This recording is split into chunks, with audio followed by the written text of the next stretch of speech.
Do Singaporeans need a visa to enter China? The short answer is yes. Either Singapore, China, or the world has regressed. There was a time we had a 15-day free visa until COVID came. Now, let's look at some ways we can enter China as of June 2023. If you want to explore on your own, you can just head straight to this website. Otherwise, you can hang on to listen to my research.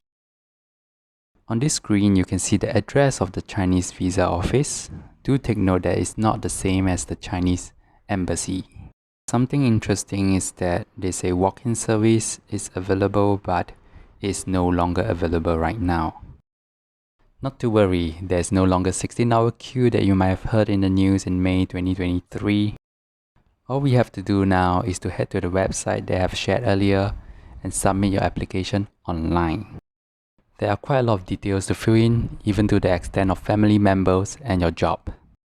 And after that, with that application number, you make your appointment also online in the same website. Next up, you got to know your purpose for entering China. I think the majority would be L visa, which is tourist visa. For myself, I went for the Q2 visa because my spouse is from China. And the Q2 visa gives me the option of multiple visits up to 1 year. The visa application process might sound daunting, especially for typical Singaporeans who don't need a visa traveling to many places. But trust me, it's quite easy if you stick with me. If you are going for the tourist visa, it's as simple as it gets. Just fill up the application form. I think Q1, Q2 visa should be quite similar, but I will just focus on the Q2 visa, which I did.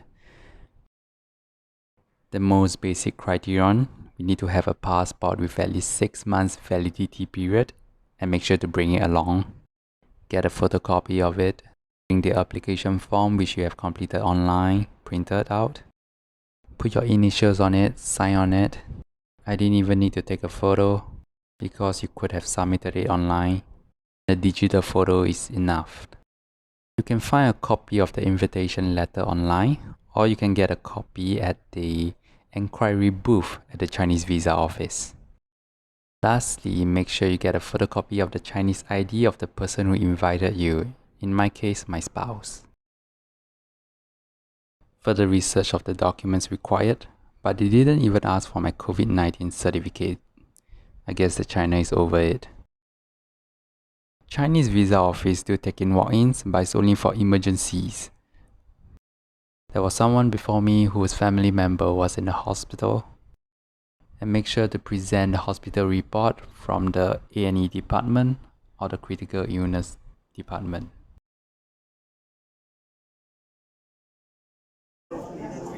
这是那营业厅啦，在后面这里有复印的，这些人在排队。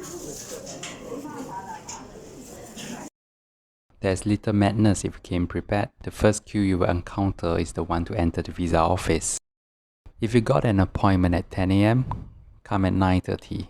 They wouldn't let you in any earlier. The second queue is quite a short one, it's just to get your queue number. After you got your queue number, you can be hanging around while waiting for a number to be called. Here are some other queues that I noticed. Do make sure to join the right one for the right purpose. This is how your appointment form might look like, together with the passport and the queue number in between. This is the collection slip after you have made your payment. Please save and top up $60 for the express delivery because I'm flying on the next day after getting the visa. These are the respective visa fees listed in their website. Some people might encounter extreme difficulties when getting an appointment because of the huge volume of applications. For that, I had to stay up late at night, refresh a couple of times on their website, and I managed to get an appointment 2 weeks after my application. Apparently, the visa office released next working day appointments every day at 4 to 6 p.m., but I haven't been able to see any.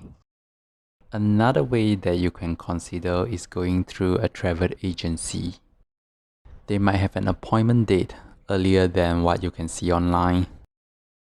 And you would have to pay them some fees, I guess between 100 to 400 Singapore dollars. Yes, before you head off, make sure you make a health declaration. And welcome to China.